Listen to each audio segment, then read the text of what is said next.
Rabah.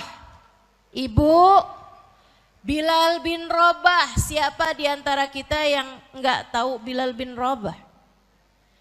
Dari budak belian, Bu. Ibu tahu budak zaman perbudakan dulu dijual di pasar. Jadi kayak sekarang nih di Jakarta nih saya pernah lihat namanya pasar kambing. Ibu pernah ke pasar kambing?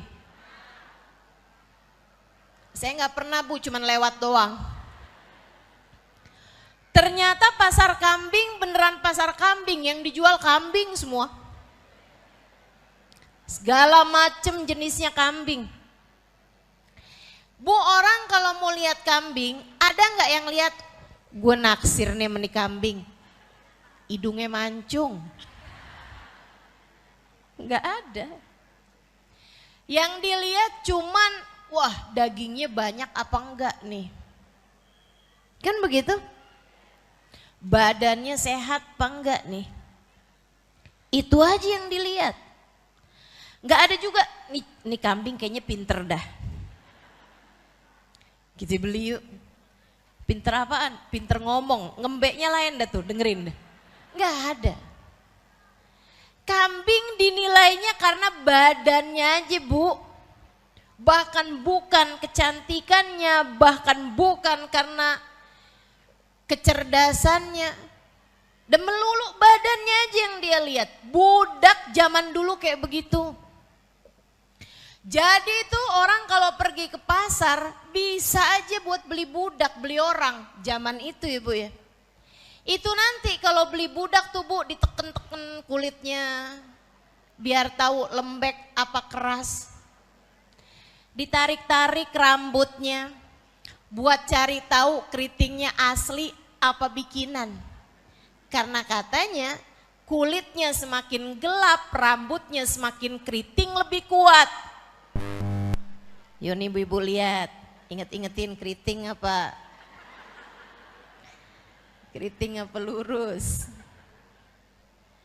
Kayak barang, kayak binatang. Padahal kan sebagai manusia ia lahir lengkap dengan perasaan dan akal pikiran. Bilal bin Rabah dari kalangan yang begitu. Cerita-cerita semacam ini saya berharap membuatmu besar hati, Bu, siapapun kamu. Jika kamu dekat sama Nabi Muhammad memuliakanmu. Nabi Muhammad meninggikan derajatmu. Nabi Muhammad membuatmu sebagai orang yang naik kelas. Tidak hanya di akhirat, melainkan sudah dimulai dari sejak di atas muka bumi ini. Kamu jadi bertambah mulianya, bertambah berkahnya, bertambah kebahagiaan dalam hidupnya, bertambah kebaikan hatinya, bertambah mustajab doanya. Apabila kamu dekat sama Nabi Muhammad. Dari budak yang dibeli, dilihat, ditarik rambutnya. Dari budak yang buat dijual dan dibeli, ditawar-tawar orang. Ibu-ibu seiku sekalian yang saya muliakan, Islam masuk ke dalam hatinya Bilal sampai membuat Nabi Muhammad di saat Fathu Mekah memerintahkan Bilal, ya Bilal, itla' fauqal Ka'bah. Wahai Bilal, naiklah di atas Ka'bah. Wa adzin bin nas, dan azanlah wahai Bilal.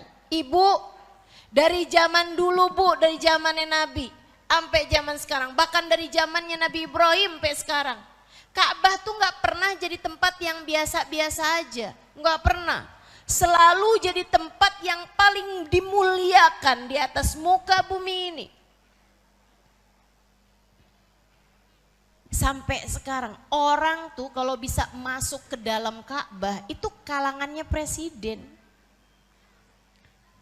Orang biasa mau kamu ngajuin proposal ke pemerintahan Saudi Arabia, saya mau masuk ke dalam Ka'bah.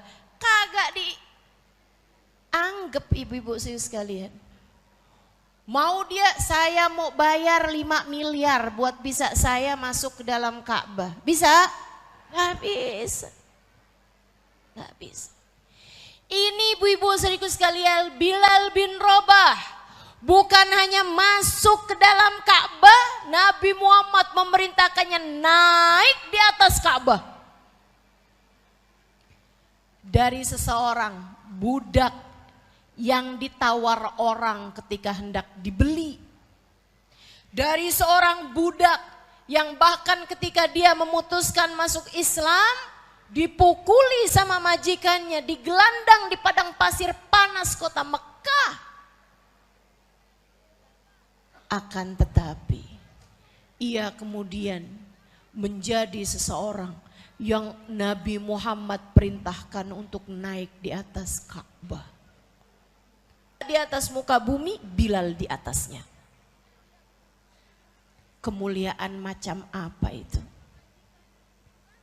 Saudariku sekalian saya muliakan, dunia tuh, di dunia Bilal jadi orang mulia ibu-ibu.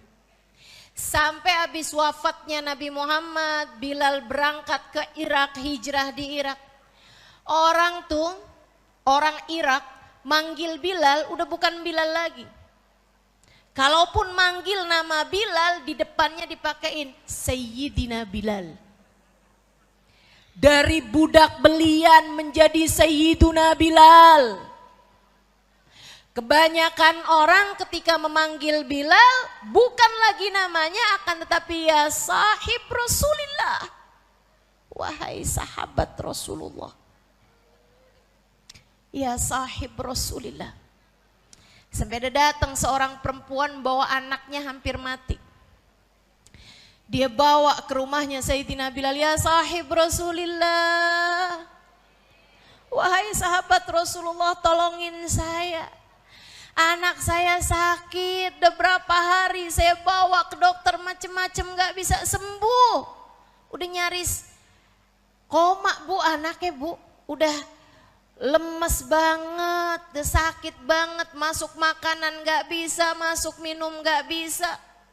Badan udah pucat pasi, gak bisa gerak lagi udah. Ya sahib Rasulillah, wahai sahabat Rasulullah, tolongin anak saya. Bilal masuk dulu ke dalam kamarnya, keluar dengan membawa sebuah baju. Dipakaikan baju itu kepada sang anak, diselimutkan sampai nutupin semua badannya. Karena baju dewasa, dipakai anak kecil kan ketutup semua. Sampai ke kepalanya, sampai ke matanya. Dia bilang, ya sahib Rasulillah, tolong baca-bacain anak saya. Berbuatlah sesuatu pada anak saya. Kata Sayyidina Bilal, tungguin bu, tungguin, biarin aja, tungguin. Mahlan alish, mahlan alish. Diemin aja anaknya. Tungguin semenit, 2 menit, 3 menit, subhanallah kayak ada aliran darah. Kayak ada aliran energi masuk ke dalam anak tersebut.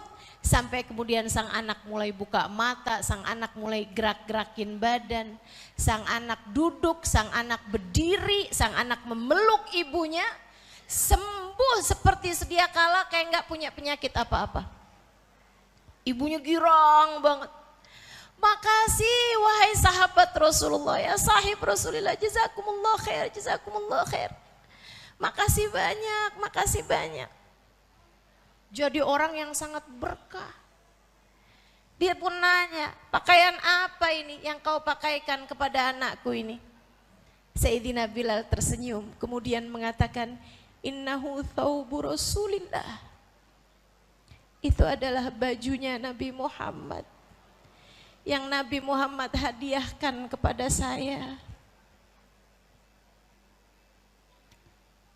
Ibu-ibu sekalian, Bilal jadi mulia karena Nabi Muhammad. Ini baru di dunia, belum di akhirat.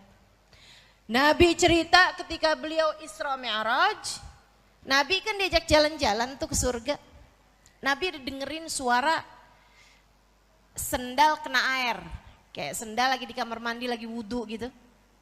Nabi nanya, ya Jibril, suara apa itu wahai Jibril di surga? Kok kedengeran suara sendal? Dzaka na'lu Bilal. Kata Sayyidina Jibril, itu adalah sendalnya Bilal bin Rabah. Nabi waktu turun nanya sama Bilal, Bilal, apa yang kamu lakukan dengan sendalmu itu di kamar mandi? Kata Sayyidina Bilal, wahai Rasul, saya nggak betah nggak punya wudhu. Tiap batal wudhu saya pergi wudhu lagi. Tiap habis selesai wudhu saya akan sholat sunnah wudhu 2 rakaat. Sholat sunnah tahiyatul wudhu 2 rakaat. Kata Nabi Muhammad, itu sebabnya wahai Bilal mengapa saya mendengar suara sendalmu di surga. Dari budak belian menjadi seseorang yang masuk surga sama sendal-sendalnya. Tinggal kamu mikir, dari siapa jadi siapa karena Nabi Muhammad.